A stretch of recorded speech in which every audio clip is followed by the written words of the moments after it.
New this morning, the remains of Korean war veterans are being returned to the United States. It was actually one of the agreements reached between President Trump and North Korean leader Kim Jong-un at a summit last month.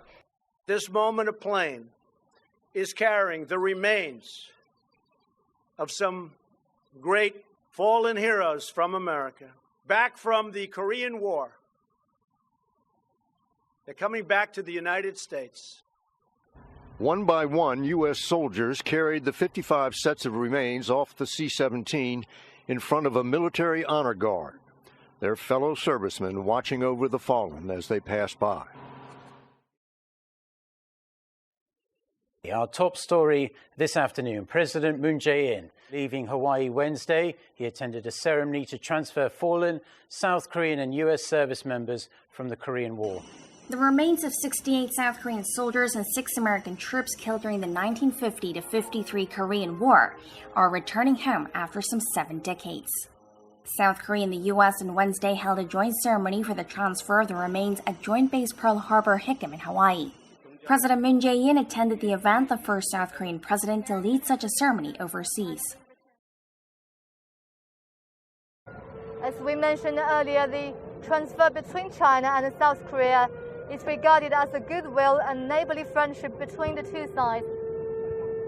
And China and South Korea has established their diplomatic ties in 1992. So next year, the two countries is going to celebrate the 30 years of the establishment of their ties. And of course, in this year, China and South Korea has set up a committee further boosting the bilateral trade and economic development, as well as people-to-people exchanges.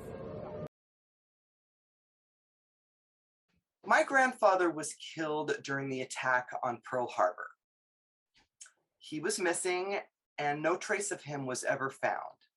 However, 75 years later, they recovered his bones and returned these back to us, his family.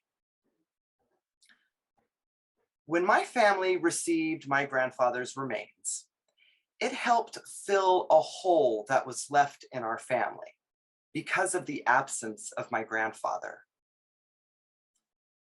Soon after my grandfather's remains came home to us, I joined the OBON Society, and in the past 6 years, I have been involved in the return of hundreds of Yosegaki Hinomaru back to Japanese families. I have witnessed these returns, I have listened to the interviews, and I have read the letters from Japan. And I can tell you this, the feelings I see and hear from Japan are exactly what I felt and what my family felt with the return of my grandfather's remains. Every soldier from any nation, America, Korea, China, Japan, deserves to be respected.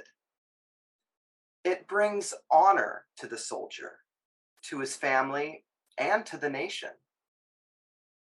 As both the granddaughter of an American missing soldier and the board member of OBON Society, I recommend that all Japanese soldiers should be honored by returning their Yosegaki Hinomaru.